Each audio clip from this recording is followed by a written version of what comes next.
నాగరాజు గారిని ఆయన తర్వాత గంధం విజయ్ చందర్ గారిని ఈరోజు అరెస్ట్ చేసి మెజిస్ట్రేట్ ముందు హాజరుపరచడం జరిగింది. వారిని జ్యుడిషియల్ రిమాండ్కు తరలించడం జరిగింది. ఈ సంఘటనలో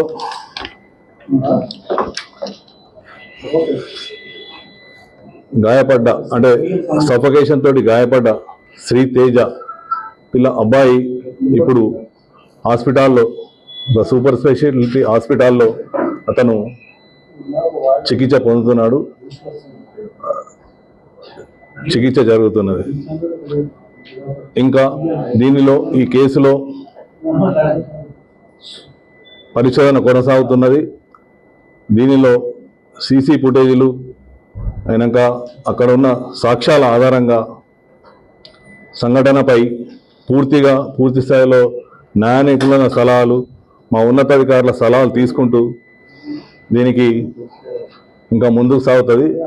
దీనిలో చట్టరీత్యా ఎవరెవరైతే దీనిలో ఇంకా పాలు పంచుకొని ఉన్నారో వారందరిపై తదుపరి చర్యలు ఉంటాయి. Thank you. న్యాయ నిపుణులు మరియు మా యొక్క సీనియర్ ఆఫీసర్స్ దాని మీద జరుగుతుంది. చట్టం ముందు అందరూ సమానమే, చట్టం ఎవరికి చుట్టం కాదు. Thank you.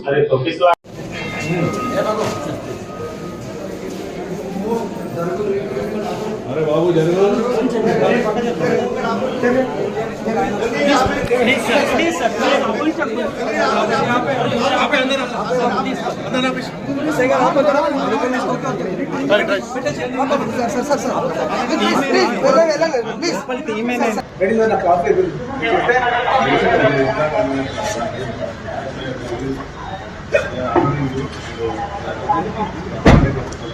सर మీరు ఆర్డర్ చేస్తారు ఆర్డర్ చేయాలి ఎందుకంటే అర్థం మార్చుకుంటారు అంటే బయట ఒక మనిషి పంపించుకుంటే సార్ నాకు తీసుకెళ్తున్నప్పుడు హోటల్ తప్పలేదు కాదు దాంట్లో తప్పలేదు.